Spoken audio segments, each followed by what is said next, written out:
Mr. Barrie Trower, it's a fantastic pleasure to be here. It has been quite a complicated travel coming here actually, but it's very, very nice to be here, and it's very important what we're going to discuss and what you have to say. So thank you very much for inviting me. Yeah, it's my pleasure, sir, my pleasure. During the last few years I've been thinking a lot about Shakespeare. He wrote in Prince Hamlet that there's something rotten in the state of Denmark, and of course it's in the state of the world. Something is very terrible wrong. And then we have this former leading scientist in Denmark called Jeanette Quay. She used to teach at Aarhus University. And she got the message from the National Health Board in Denmark that she was allowed to say everything, but that microwaves are dangerous. And that leads me to you. Later on I talked to her and she told me that she believed that the Danes are part of an experiment to be brainwashed by the use of microwaves. And now they believe that they are the most happy people in the world, the Danes. I would like to know from you about children, because children I think is the most precious we got. It's the future. And I would like to start this interview about, we need the parents to realize how dangerous this really is, because it seems like most have not got it yet. Right. This is going to be a big answer. It's okay. Just a couple of weeks ago, I had an appointment with one of our ministers. He's the Minister for Schools, and he wanted me, this was concerning Wi-Fi in schools and its effect on children. And I'm sorry, I'm a slow speaker. I'm afraid we're going to use a lot of tape. I speak very slowly. So the minister wanted me to take something to him that wasn't complicated, wasn't more than 2 or 3 sides of paper, that explained everything. And I thought about this, and in the end I did a cartoon. In this cartoon, and I think this is the most relevant piece of paper, not because I've written it, but because it actually refers to every single child in the world. And I think that the minister I spoke to was quite shocked. Now, what I'm explaining in this, that there are 2 different things with schools. Okay? Now, the first is, if you have a school child, could you imagine if you have, let's say you have a little girl, and I'm talking about girls at the moment, that there is a case for boys, but it's different. Now, if you have a little girl in school, let's say 10 years old, all of her eggs that are to be fertilized are in her body. If she sits with Wi-Fi in front of her, the Wi-Fi is going through the eggs. And what most scientists do not know, and certainly government officials do not know, is that the DNA in these eggs can absorb 10 times more radiation than other DNA in the body. So even if you have a safety level, which there isn't for children anyway, even if you have a safety level, it is 10 times out, straight away.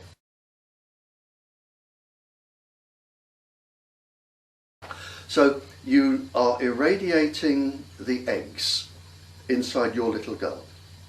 Now, what that means is, if your little girl has DNA damage, and it is likely, we know in the Cold War, women were experimented on deliberately to see the effect of low-level microwave on pregnant women.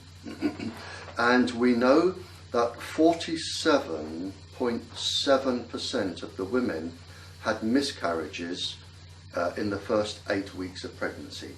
So, and there are lots of experiments, so we do know that these eggs absorb radiation. Now, if your little girl has DNA damage, when she grows up and has a baby, if that baby is a little girl, the genetic damage will come out in that little girl, any genetic damage. When she has a baby, your grandchild, the genetic damage will be there, because it is irreparable. It can never, ever be repaired. So what we are doing with our children in primary school is we are saying every single daughter that you have could have genetic disease until there is no more female line. So it's not just children today, it is their children, their children, their children. It's going to go on forever. And we're risking this all because we don't want to buy a piece of wire about that long and plug it into the wall. That's what we're risking. But that's only the first stage. Now, I've been a teacher for many, many years, adults and sixth form, you know, pre-university. And I have had students which are pregnant. And it is legal in this country for 16-year-old girls to be pregnant. The age of sexual consent is 16. In fact, I've taught girls 15 and 14 who've even been pregnant. Now, the next phase of this drawing comes when, if you have, let's say your daughter is pregnant. Now, if you can imagine your daughter is pregnant, and inside the fetus of your daughter, which will be your grandchild, inside that fetus, the eggs are forming if it is a little girl, because they are born with all of their eggs.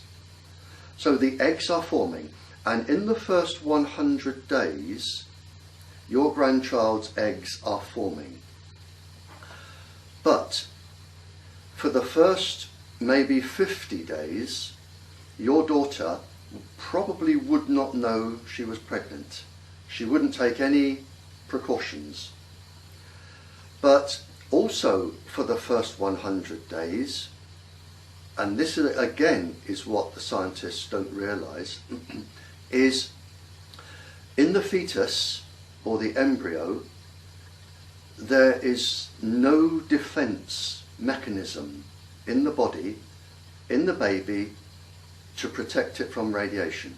You have defence mechanisms of protein 53, nuclear core complex, that help fight radiation, antioxidants.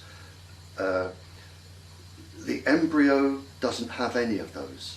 So what you are doing, if somebody is pregnant, you are irradiating a person who has no defence against microwaves. And again, a lot of people don't realise that when we are in that first 56 days, we are inside out. Our organs are on the outside of the body, because at a stage later on, after 100 days or so, we actually turn inside out again, so the skin is on the outside. So you have the organs on the outside, and they are taking all of the radiation and all of the damage. And this then will make the baby, or could make the baby, quite genetically damaged with other damage as well, brain damage, cellular damage, whatever damage. And it's not until that fetus is born and then grows up and has another baby that you may get that. So what we're doing here is we are really destroying many successive generations now, just by having Wi-Fi in schools. And it doesn't stop there. With children, now there are in you you have about 4,500 different biological structures making your body. Children have about 4,050 making their body. Now, children are not small adults. They are neurologically and physiologically immature. They have very little defense building. Just to give you an idea, the blood-brain barrier that protects the brain from toxins, in a child that takes around 18 months to form.